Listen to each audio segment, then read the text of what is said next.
Today is the fourth day where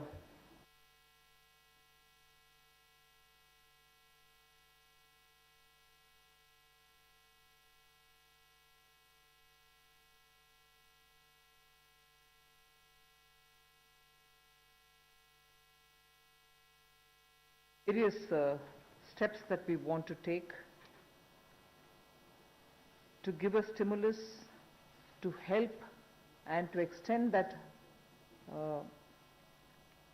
little assistance which as a government we should and do it in time, and therefore we had a Pradhan Mantri Garib Kalyan package. Post that, we also ensured that people don't suffer with having to file their returns or comply with taxation and related things. So in stages we've announced relief for the MSMEs, NBFCs and so on. But importantly, Prime Minister had also said in building a self-reliant Bharat, we should prepare ourselves also for tough competition so that we become strong, we are able to be first of all self-reliant and at the same time be sure we are strong enough to face the challenges of the global value chains and also be ready to integrate. I repeat, when we talk of self-reliant Bharat, when we talk of Atmanirbhar Bharat, we are not looking inwards. It's not isolationist policy. It is certainly making India strong, making India rely on its strength and be ready to face the global challenge. Many sectors need policy simplification,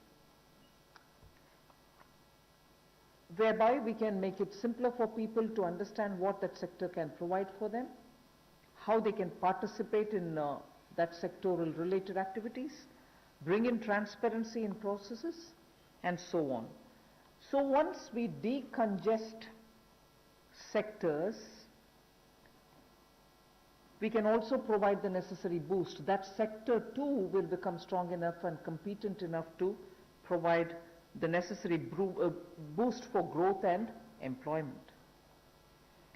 And as you all know, the Prime Minister has a very strong track record in taking up reforms, deep systemic reforms. I'll just highlight those reforms which are worth recalling, and on those reforms, it was public knowledge and all of you have covered extensively the efforts that have gone to take everybody on board so that those reforms become everyone's reform. DBT, the direct benefit transfer, today it's become very useful for us to be able to directly give money in the hands of people. GST, which had been pending for a very long time, all states were taken on board and GST brought in one nation, one market. IBC, companies waited for decades to have their insolvency related matters settled.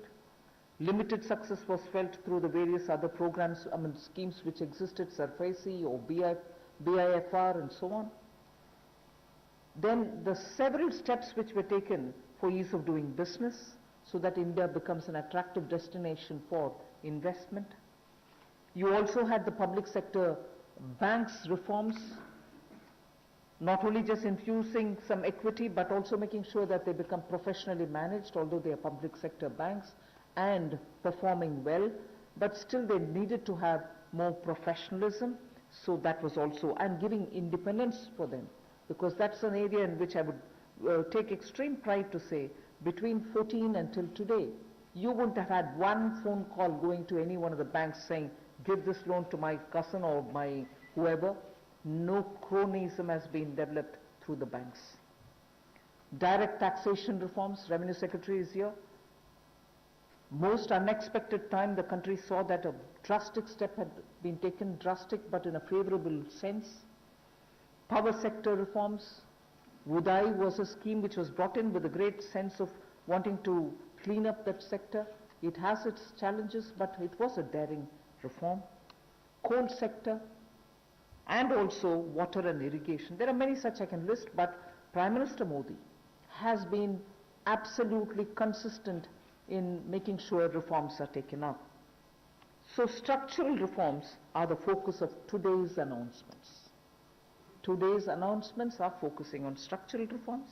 The sectors in which these measures will be impacting are those sectors with these reforms which are going to be the new horizon for growth. And therefore, we see great potential in more investments which can be drawn with the reforms that we are announcing today. More production can be clearly marked, and certainly it will lead to a lot more employment possibilities.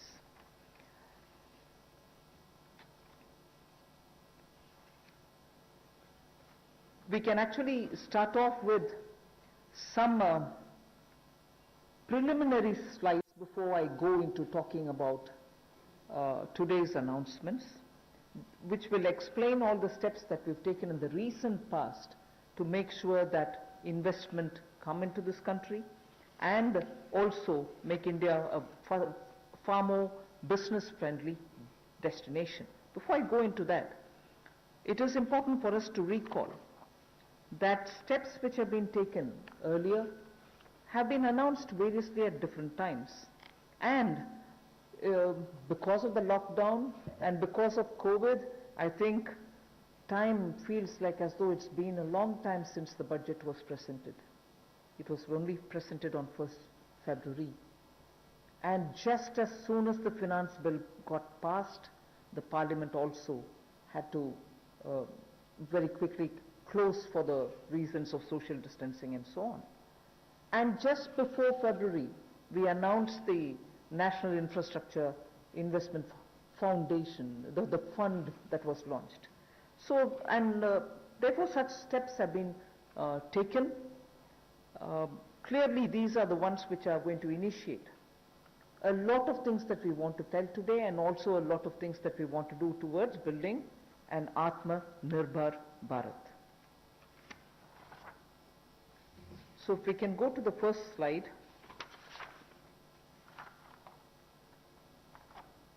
The policy reforms to fast-track investments.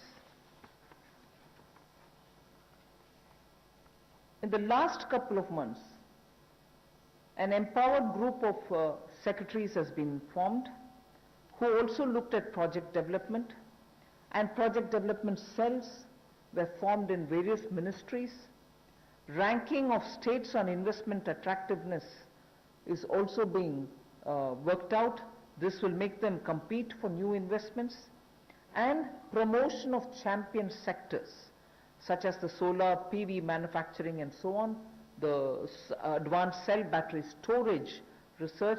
These kind of activities are also being given a priority.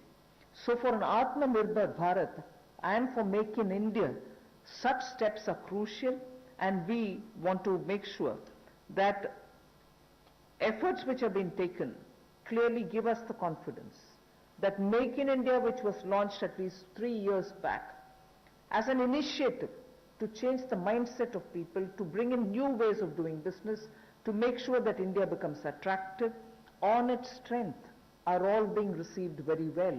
So today, if I look at Make in India for Atmanirbhar Bharat, the foundation was laid earlier, and many investors have found that India's market, size of India's market, the aspirational middle class, the rule of law which prevails, and also making sure the talent pool which exists in India makes India an attractive destination for producing for India and also for producing in India and exporting from India. So that is exactly what has been shown here, and incentive schemes are being given for these champion sectors. So we need to clearly understand the purpose with which, when we talk of Atmanirbhar Bharat, it is on all these steps building India's strengths. The next slide would show you that attempts and also efforts have already started for upgradation of industrial infrastructure. I'm saying all this because the reform steps that I'm going to announce will have all these also having a play in the various steps that we are announcing. Upgradation of industrial infrastructure is something which we need to talk about afresh, although industrial infrastructure, industrial land banks, and also clusters have been recognized long time back. But they're all somewhat being utilized, many of them lying unutilized. So now using technology, we are making sure these land parcels are, through GPS, GIS mapping, are able to be identified, location clear, their challenges being identified, common facilities which have to be created will all be done. 3,376 industrial parks and estates and SEZs have between them, have among them 5 lakh hectares, all of them mapped as industrial information system can map them for future use. So this will be a part of the portal which will be running, so that it will be available for any future potential investor to say, I know land exists there, we can go set up a business there. In the meanwhile, the state government working with the center is going to provide all the common facilities. So all industrial parks also will get ranked by 2020-21, so that we know what is the level of readiness that they have and how ready they are for competition. So with this said as a broad introductory statement, I just want to highlight the 8 sectors about which we are going to talk, where reforms are being brought in. Coal, minerals, defense production. I read out separately the next 3, although they together contribute for flying, airports, and also aerospace related matters. Airspace management, airports, MRO, which is maintenance, repair, and overhaul. So those 3 all go over to the civil aviation area. Distribution companies in the union territories, power distribution companies in the union territories. Space sector, where ISRO and others have been flag bearers for India. Atomic energy. So 8 sectors, but I will be showing you about 10 to 12 slides, all of them explaining each one of these sectors in detail. नमस्कार। आत्मनिर्भर भारत की जो कल्पना माननीय प्रधानमंत्री जी ने हम सबके सामने रखी थी और 20 लाख करोड़ का पैकेज देश भर के लिए लाए थे, उसी कड़ी में आज चौथी प्रेस वार्ता में नए क्षेत्र कौन से हमारे विकास के लिए हो सकते हैं, उसको लेकर क्या बदलाव, क्या रिफॉर्म्स लाई जा सकती हैं, उसको लेकर आज हम आप सबके सामने आए हैं। क्योंकि माननीय प्रधानमंत्री जी ने कई बार पहले भी कहा है, रिफॉर्म, परफॉर्म, ट्रांसफॉर्म, और उसी दिशा में सबसे पहला कदम है रिफॉर्म्स लाने का। पिछले कुछ दिनों में एमएसएमई सेक्टर हो या एग्रीकल्चर सेक्टर हो, इनकी परिभाषाएं चाहे एमएसएमई की हो, ये एसेंशियल कमोडिटीज एक्ट की हो, एपीएमसी एक्ट की बात हो, इनको बदलने से ही इतनी पॉजिटिव बातचीत पूरे देश भर में हो रही है। एक सकारात्मक सोच इन दोनों वर्गों में देश भर के करोड़ों लोगों के बीच में चल रही है। एक नया क्षेत्र या बाकी नए क्षेत्र, जिनकी माननीय वित्त मंत्री जी ने भी बात कही कि 8 नए क्षेत्रों को लेकर आप सबके सामने आए हैं। यह भी कहा कि आत्मनिर्भर भारत को कड़ी प्रतिस्पर्धा के लिए तैयार रहना होगा, हर चैलेंज के लिए, चुनौती के लिए तैयार रहना होगा, और जहां जहां नीतिगत बदलाव चाहिए वहां वहां नीतिगत बदलाव लाने के लिए भी हम लोग तैयार हैं। अब इंप्लीमेंटेशन की बात आती है, उसके लिए माने ही मोदी जी जाते हैं कि किस तरह से अच्छी इंप्लीमेंटेशन पिछले 6 वर्षों में करके दिखाई, चाहे वो जीएसटी की बात हो, इंसॉल्वेंसी बैंक्रप्सी कोड की बात हो, जनधन योजना की बात हो, यूपीआई जैसे प्लेटफॉर्म बनाने की बात हो, हर गांव में बिजली और हर घर को राशन देने तक की कोविड-19 की स्थिति में बात हो। तो इसलिए इस सेक्टर्स में भी तेजी कैसे आए, फास्ट ट्रैक इन्वेस्टमेंट की कैसे हो, उसके लिए एम्पावर्ड ग्रुप ऑफ सेक्रेटरीज का गठन किया गया है, जो निजी निवेश की मंजूरी के लिए गति देने का काम उसमें से करेंगे, ताकि उसमें सहायता मिल सके और आकर्षित हम विदेशी निवेश को कर सकें। प्रत्येक मंत्रालय में प्रोजेक्ट डेवलपमेंट सेल बनेगा जो ये तय करेगा कि किस क्षेत्र में निवेश आ सकता है, कौन निवेशक हो सकता है, इनसे बातचीत करेगा और राज्यों से और केंद्र से बात भी करेगा ताकि निवेश करने वाले को कहीं पर दिक्कत ना आए। एक तरह से हैंड होल्डिंग करने का काम यहां पर होगा। राज्यों की रैंकिंग भी होगी, उनकी कितनी अट्रैक्टिव पॉलिसीज है कि इन्वेस्टमेंट के लिए, यानी कि निवेश के लिए कितनी आकर्षित करने वाली उनकी योजनाएं हैं, उसके ऊपर डिपेंड करेगा उनकी रैंकिंग को। और नए चैंपियन सेक्टर्स को बढ़ावा देने के लिए, चाहे वो सोलर पीवी हो, इसकी मैन्युफैक्चरिंग की बात हो, या एडवांस सेल बैटरी मैन्युफैक्चरिंग की बात हो, इसके लिए भी जो भी इंसेंटिव देने होंगे वो भी हम लेकर आएंगे ताकि इन क्षेत्रों में भी बढ़ावा, ऐसे और कई क्षेत्रों में भी बढ़ावा मिल सके जो नए चैंपियन सेक्टर्स हैं। अब इंडस्ट्रियल इंफ्रास्ट्रक्चर की अगर बात करें, औद्योगिक बुनियादी ढांचे में उसके उन्नयन के लिए इस योजना को लाया गया है ताकि देश भर में जो लगभग 3,376 industrial park, industrial estate, SEZ, ये लगभग 5 लाख हेक्टेयर्स में फैले हुए हैं और इन सब की जानकारी आपको औद्योगिक सूचना प्रणाली यानी कि IIS पर मिलेगी, जिसकी GIS मैपिंग की जाएगी ताकि निवेश करने वाले को कोई दिक्कत ना हो। जो उसको बाद में दिक्कत आती थी जमीन से जुड़े मुद्दों को लेकर, वो भी दूर होगी। जमीन की उपलब्धता भी 5 लाख हेक्टेयर के लगभग जो इंडस्ट्रियल हमारे स्टेट्स हैं या हमारे पार्क्स हैं उनमें भी जो होगी उसमें उनको लाभ मिलेगा। और इसीलिए इस योजना में बदलाव भी लाया गया है। इसको मिशन मोड पर, चैलेंज मोड पर किया जाएगा ताकि ज्यादा से ज्यादा निवेशकों को जमीन जल्द से जल्द उपलब्ध राज्यों में करवाई जा सके और इसके लिए कनेक्टिविटी में भी सुधार होगा और कॉमन इंफ्रास्ट्रक्चर जो है उसमें भी अपग्रेड करने का काम किया जाएगा। The first of the 8 sectors that I want to speak about is coal.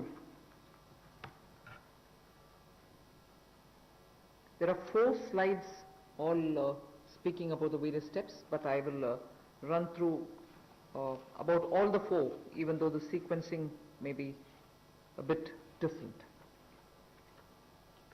We are bringing in commercial mining in coal sector. You know, coal, as all of you know, coal is a government monopoly. That government monopoly is what is now being removed. Commercial mining of coal on a revenue sharing basis would help more coal availability and also more coal availability at market prices. So this will be far more efficient and more people can get to using it. Liberalized entries will be allowed for people to participate for a range of coal blocks, and for those who produce well before the deadline, incentives also will be given. But let's first understand, if India, which is the 3rd richest or which has the 3rd largest and 3rd large valued coal availability in its mines, in untapped mines, which meaning it has the 3rd valuable deposit of coal, and we still import coal, and we still sometimes feel that the energy sector is suffering because raw material is not available. So regulations are required, and this line you would recall I've said day before yesterday, I've also said yesterday, regulations are required when there is a shortage. But this country has got abundant coal, and we've been regulating it, suffocating it from producing ample quantity of coal which will be required by the industry. Economy can be benefiting from this kind of opening up. Of course, we are conscious that coal is not so environment friendly. So in order to have coal converted into gas, we are providing incentive so that coal is also used, but the environment commitments of India are honored and we benefit from gasification of coal. And also the coal bed methane also will be auctioned so that these coal beds which are with Coal India but untapped also can benefit the country. So the coal bed methane extraction also will happen through auctioning. 50,000 crores will be spent by Government of India for creating evacuation infrastructure, because after the coal is mined, brought to the pit head, you don't have enough right kind of infrastructure to have this coal, mine the coal, evacuated from there. So 50,000 crores is being given to ensure that evacuation infrastructure is provided. So this is in short what is being done to bring in reforms in the coal sector.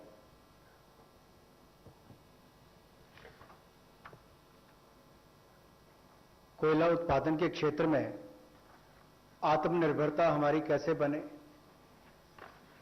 और केवल उतना ही कोयला बाहर से लाया जाए जिसकी आवश्यकता है, जो यहां पर उपलब्ध नहीं है। दुनिया का दुनिया के पहले 3 सबसे बड़े भंडारण क्षमताओं में जहां पर कोल ब्लॉक्स है, यानी कि जहां पर कोयला है, उसमें भारत आता है। उसके बावजूद हम शायद अपनी क्षमता का दोहन नहीं कर पाए जो हमारे पास उपलब्ध थी, और इसीलिए कुछ बदलाव इसमें किए जाएंगे ताकि इसमें जो प्रति टन पहले जितने रुपए मिलते थे उसकी बजाय अब राजस्व साझा करने की बात आएगी, उस पर जाया जाएगा। और जैसे पहले जो स्टील प्लांट चलाते थे, बिजली का उत्पादन करते थे, केवल उनको मिलता था, इसके लिए ओपन ऑक्शन भी होगी ताकि ओपन मार्केट में सेल कर सकें, ज्यादा लोग इसमें आए, ज्यादा इसका खनन हो सके, और इससे देश की अर्थव्यवस्था को और देश के उद्योग को भी बल मिलेगा। लगभग 50 ऐसे नए ब्लॉक्स खनन के लिए नीलामी पर आने वाले समय में उपलब्ध करवाए जाएंगे, और इसमें अपफ्रंट पेमेंट की सीलिंग होगी। कोई पात्रता के बड़ी कंडीशंस इसमें नहीं है इस तरह की, केवल उनको अपफ्रंट पेमेंट करनी है। और यही नहीं, इसके अलावा जो पार्शली एक्सप्लोर्ड थे हमारे खदान, उनको भी देने का काम किया जाएगा ताकि उनका भी खनन और किया जा सके और उसका लाभ भी मिले। कहीं ना कहीं आंशिक रूप से ये जो अन्वेषण हुआ था, अब इसको निजी क्षेत्र को देकर जल्दी उसमें और लाभ मिल सकता है, और प्लेयर्स आएंगे तो खनन ज्यादा हो पाएगा। और जो अपना समय से पहले खनन की प्रक्रिया को पूरा करता है तो उसको भी इंसेंटिवाइज करने का काम कुछ ऐसे प्रोग्राम्स के माध्यम से किया जाएगा। गैसिफिकेशन के लिए नई अलॉटमेंट्स की जाएंगी ताकि अलग अलग इसमें डाइवर्सिफाइड अपॉर्चुनिटीज मिल सकें उनको। रेवेन्यू शेयर में उनको रिबेट मिलेगा जो सक्सेसफुल कोल बिडर्स होंगे। और यही नहीं, इसके इंफ्रास्ट्रक्चर के डेवलपमेंट के लिए, आधारभूत ढांचे के डेवलपमेंट के लिए लगभग 50,000 करोड़ रुपया खर्च होगा।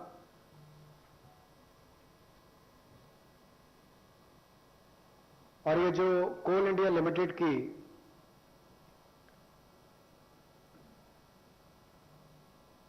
एनहांस्ड इवैक्यूएशन की हम बात करते हैं, एनहांसीआईएल जो कोल इंडिया लिमिटेड की जो खदानें हैं, उसके लिए भी कोल प्रोडक्शन प्राइवेट ब्लॉक्स को दी जाए, उसके लिए भी इसमें अवसर उपलब्ध होंगे।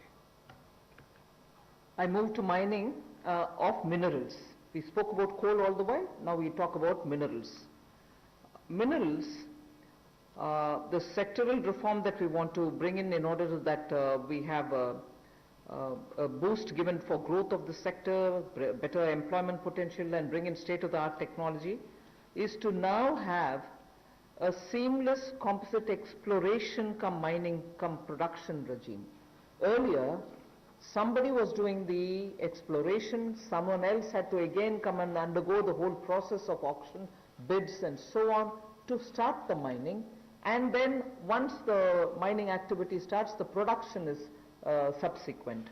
All these were dealt with in separate silos. So now what is being suggested is to, for ease of everybody participating and also the stakeholders, a seamless composite exploration cum mining cum production regime is being brought in. So there is no uncertainty for somebody who invests a big quantum of money for exploration whether he'll be able eventually to even to mine the mineral. So that system is going to make it easy. 500 mining blocks would be offered through this open, transparent mechanism.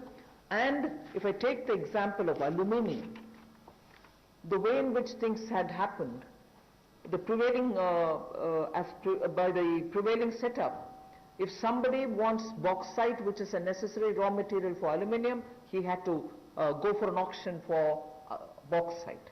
And then he would realize that he doesn't have enough power to generate, or power supply is erratic. Then he would turn around saying, can I have some coal from somewhere? If he doesn't get it, or if he doesn't have enough power supply, he ends up sitting with the raw material but not being able to produce aluminium. So many such people had left this country and gone and invested elsewhere because of these mismatched policy. So what we are now taking the example of aluminium telling you is joint auction of the necessary two, like bauxite and coal, will happen so that it can enhance aluminium industry's competitiveness and will help aluminium industry now to reduce electricity costs, because they would be given the coal, they can gasify it and then use it, or use it in the other way. So that is one major step that we want to take in order that the mineral sector is better facilitated. And then we would also like to remove the distinction between captive and non-captive mines. So that will also help in transferring of mining leases and sale of surplus and sale of unused minerals. So I've had a mine given to me, I've taken some mineral out of it, but later I've lost interest, I don't have the capacity anymore. The left unused mineral lies there, nobody else benefits out of it. So now we are permitting them to transfer the mining lease so that whoever is interested in using the rest of it, which has been kept there, meaning which is lying there unmined, they can also use it, so the country can benefit from it. Then the Ministry of Mines is in the process of developing a mineral index for different minerals. The process is ongoing. Then a rationalization of stamp duty, which is payable at the time of award of mining leases, is also happening. So these two slides have clearly told you about the various reform steps that we're taking in order that this country, which is rich in minerals, gets timely served by the availability of the minerals for the industries to benefit from. जहां कोयले वाले में पहले partially explored blocks, इनकी भी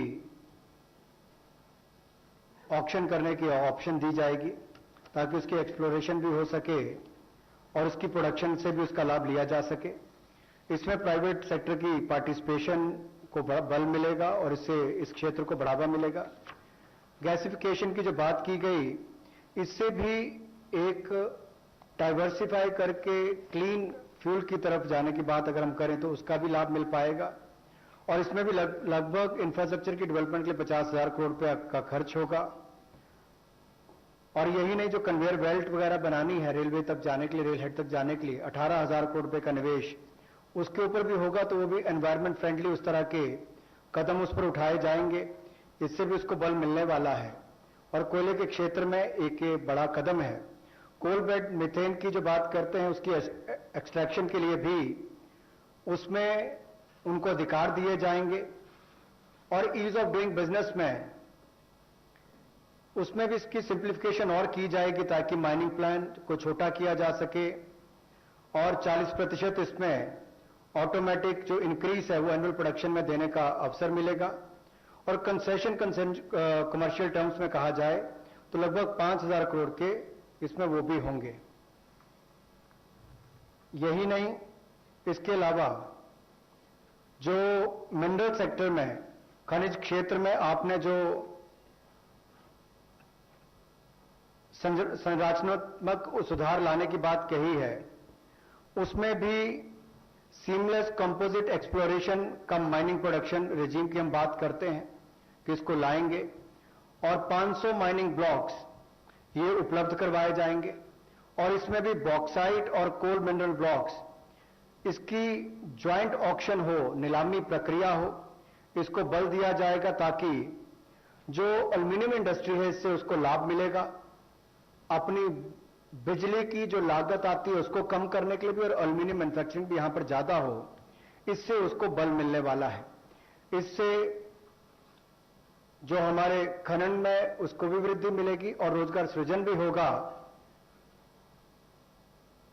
और state of the art technology का भी इसमें उपयोग हो पाएगा।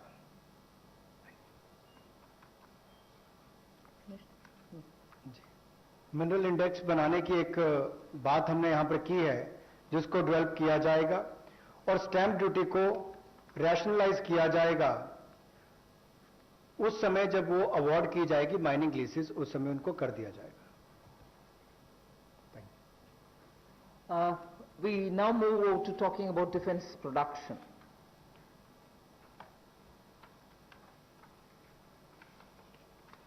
Make in India and self-reliance have now, as I said, become a partner in the sense of for self-reliance, Make in India is absolutely necessary. And particularly when you're talking about critical industries like defense, we need to be self-reliant where we really can be. Of course, armed forces require best of equipments. They need some of the latest technology-driven equipments. Some high-tech equipments are required which have to be imported. They can be imported. And it continues. We are seeing very good latest weaponry coming also. But some of those which are being produced in India can be bought in India, and therefore we have now come to a conclusion that we shall notify. This is done with the consultation with the Department of Military Affairs. We shall notify a list of weapons and platforms which shall be not allowed for import, but we shall have them bought from India. So the import of this listed set of equipments shall not be allowed. They shall be banned. And every year this list will be increased because more capacities which come to be recognized, which meet the standards, which meet the defense standards, will be obtained from India. As they say, the defense is general staff qualitative requirements. The GSQRs for weapons and platforms will all be honored, but those list of items which get notified can only be purchased from India. Indigenization of some imported spares will also be given priority. For years we have been producing spares which are good enough for even those imported vectors, imported weaponry, imported platforms. Unless we are able to do that, the spares are also something which India probably can produce but are getting imported. So indigenization of imported spares. Then for all this, a budget provision, a separate budget provision will also be given for domestic capital procurement. So this is going to be something with which the defense can make sure that their import bill can come down. This is done in consultation with the Department of Military Affairs, and this will be an important step towards making sure that Indian producers of defense equipments which are absolutely meeting with the standards which the armed forces would want will be purchased from India. The next step in defense production related reform is to improve the autonomy, accountability and efficiency in ordnance supplies which are being made by the ordnance factories. And for this we intend to corporatize ordnance factory boards. I like to emphasize here, corporatization is not privatization. It doesn't mean that the ordnance factory boards are going to be privatized. No, they're not being privatized.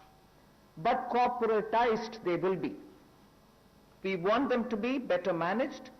We also eventually hope that they will get listed in the stock market.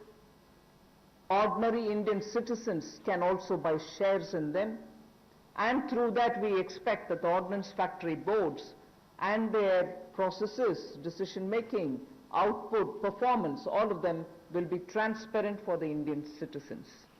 So ordnance factory boards will be corporatized, not privatized. I want to underline that, and I want media friends to please differentiate between corporatization and privatization. The next set of things about defense production is that FDI limits are being raised from 49% to 74%. Of course, it will have the security clearances and everything else as always. And then we'll also have a mechanism established so that time-bound defense procurement processes happen. There will be a project management unit set up.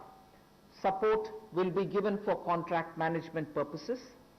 Then we'll, as I said earlier, a realistic setting for the General Staff qualitative requirements, the GSQRs as they're known, of weapons and platforms will be made, because sometimes unrealistic quality requirements are established and quite a lot of time is spent in searching for suppliers who will meet all those requirements. You end up with just one supplier, and just buying it from one supplier is not permitted, and then you do the entire circle all over again. So realistic setting of qualitative requirements is something on which we'll place emphasis, and above all, overhauling of the trial and testing processes.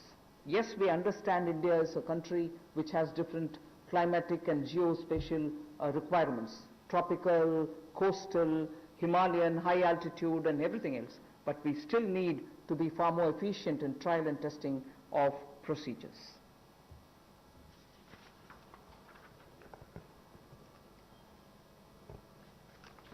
रक्षा उत्पाद में आत्मनिर्भरता लाने के लिए make in India को बल देना बहुत आवश्यक है, और पिछले 3 वर्षों में बहुत सारे क्षेत्रों में भारत में इस दिशा में कदम उठाए गए, और रक्षा उत्पाद के लिए मेक इन इंडिया को बल देना और आत्मनिर्भरता लाना इस दिशा में कदम है। वेपन्स की लिस्ट को नोटिफाई किया जाएगा, प्लेटफॉर्म्स की लिस्ट को नोटिफाई किया जाएगा, और उन पर बैन लगाया जाएगा इंपोर्ट के लिए।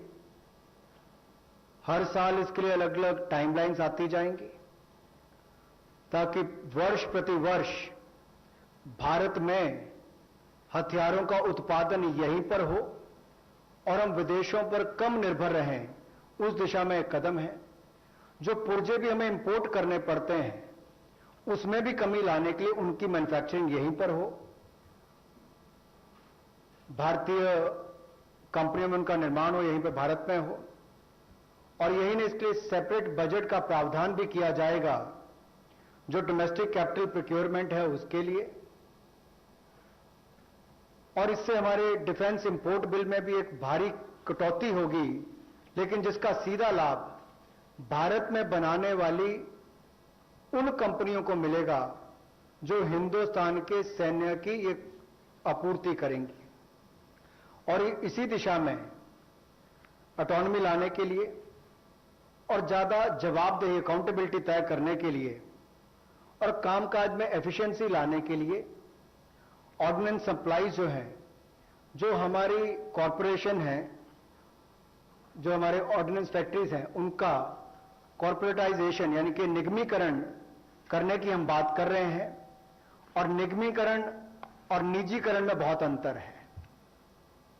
ऑर्डिनेंस फैक्ट्री बोर्ड का निगमीकरण होगा ताकि उनके कामकाज में और सुधार हो, बेहतर प्रोडक्ट बन सकें, सेना को और अच्छे हथियार मिल सकें, दुनिया भर के देशों पर हमारी निर्भरता कम हो, हिंदुस्तान के अंदर और रोजगार पैदा हो सके, कंपनियों को लिस्टिंग कराकर उनकी भी क्षमता बढ़ाने का काम किया जा सके, कुल मिलाकर पारदर्शिता और बेहतर प्रदर्शन की ओर हम आगे बढ़ सकें, इसलिए निगमीकरण करना बहुत आवश्यक है।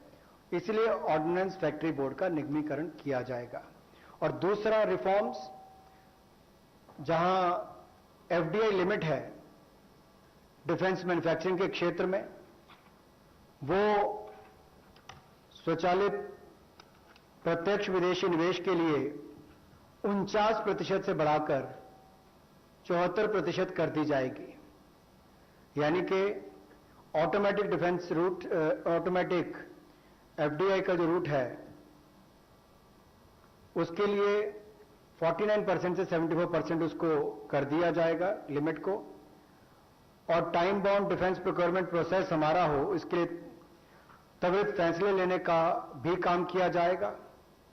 अनुबंध प्रबंधन के लिए प्रोजेक्ट मैनेजमेंट यूनिट का गठन किया